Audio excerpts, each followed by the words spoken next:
రోడ్డుపైనే ఆ తల్లి బిడ్డకు జన్మనిచ్చింది.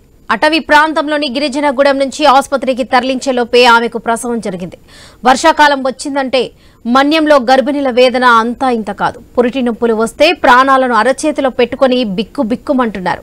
ఇక భద్రాద్రి కొత్తగూడెం జిల్లా చర్ల మండలంలోని బట్టిగూడానికి చెందిన రవ్వ భీమాకు నిన్న సాయంత్రం పురిటి నొప్పులు వచ్చాయి. ఈ గ్రామం మండల కేంద్రానికి 20 కిలోమీటర్ల దూరంలో ఉంది. అప్పటికే చీకటి పడడంతో భీమాను కుటుంబ సభ్యులు స్థానికులు జెట్టిలో అటవీ మార్గం గుండా మోసుకుంటూ 6 కిలోమీటర్ల దూరంలోని తిప్పాపురం తీసుకొచ్చారు. అక్కడే రహదారిపైనే ఆమె ప్రసవించింది. పండంటి బాబుకు జన్మనిచ్చింది. ఆ తర్వాత ఆమెను అంబులెన్స్లో సత్యనారాయణపురం ప్రభుత్వ ఆసుపత్రికి తీసుకెళ్లారు. ప్రస్తుతం తల్లి బిడ్డ ఆరోగ్యకరంగా ఉన్నారని వైద్యులు తెలిపారు.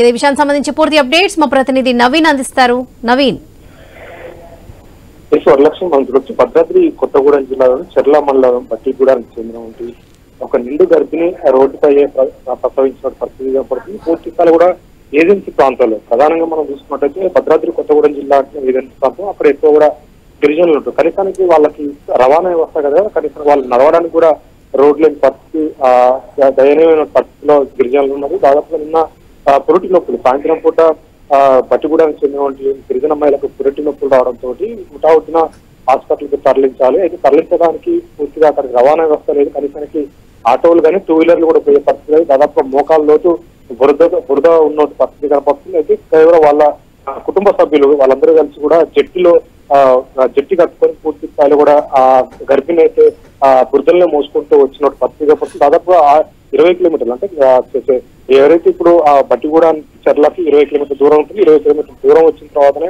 హాస్పిటల్కి చేరే అవకాశం ఉంటుంది. కానీ దాదాపు 6 కిలోమీటర్ల దూరం వచ్చిన తర్వాత ఆ గర్భిణి డెలివరీ అయిన పరిస్థితి కాబట్టి రోడ్డు మీద డెలివరీ కావడంతో కూడా పన్నంటి పాపకు కూడా జన్మనిచ్చినటువంటి పరిస్థితి మనం చూడవచ్చు. దయనీయ పరిస్థితి అని చెప్పుకోవచ్చు. ఎందుకంటే ప్రభుత్వాలు ఎన్నో మారుతున్నాయి, అన్ని సంక్షేమం చేస్తున్నాం అని చెప్తున్నారు. కానీ ఇలాంటి దారుణమైన పరిస్థితులు ఇంకా చాలా జిల్లాల్లో కూడా, ప్రధానంగా ఏజెన్సీ జిల్లాలో ఇలాంటి కోకొల్లలు కనపడుతున్న పరిస్థితి కనపడుతుంది. అయితే గర్భిణికి పురుటి నొప్పులు రావడంతో హుటాహుటిన ఆ కుటుంబ సభ్యులే జోల కట్టుకొని తీసుకొచ్చిన పరిస్థితి కనపడుతుంది. అలాంటి ఘటనలు కోకొల్లలుగా భద్రాచలం ఏజెన్సీలో చోటు చేసుకున్న పరిస్థితి కనపడుతుంది. కనీసానికి రోడ్డు సౌకర్యం అనేది ఉంటే వాళ్ళు ఏదో మార్గంలో అంటే ఆటోలు కానివ్వండి, 2 వీలర్ల మీద కానీ ఎక్కడైనా సరే తీసుకొచ్చేటువంటి పరిస్థితి, కనీసానికి నడవలేని పరిస్థితిలోనే ఆ రోడ్లు ఉన్నట్టు విజువల్ మనం స్పష్టంగా చూడొచ్చు. మోకాల లోతు బురద ఉన్నట్టు పరిస్థితి కనపడుతుంది. ఎలాంటి 2 వీలర్నైనా ఆ బురదలో ఇరుక్కపోయే పరిస్థితి ఉంది. ఈ నేపథ్యంలో పూర్తి స్థాయిలో కూడా రోడ్లకు సంబంధించి పూర్తిగా ఏజెన్సీ ప్రాంతాల్లో రోడ్ల నిర్మాణం చేయాలి, రోడ్లు వేయాలని చెప్పేసి కూడా ఏజెన్సీ ఆదివాసులు అయితే డిమాండ్ చేస్తున్నారు. ఎందుకంటే గతంలో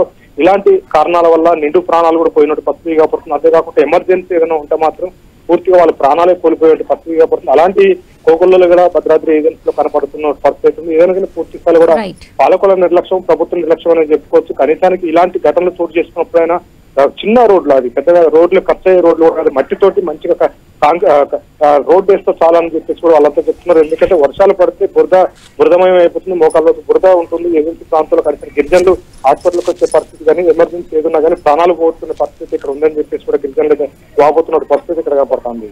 రైట్ నవీన్, థ్యాంక్ యూ.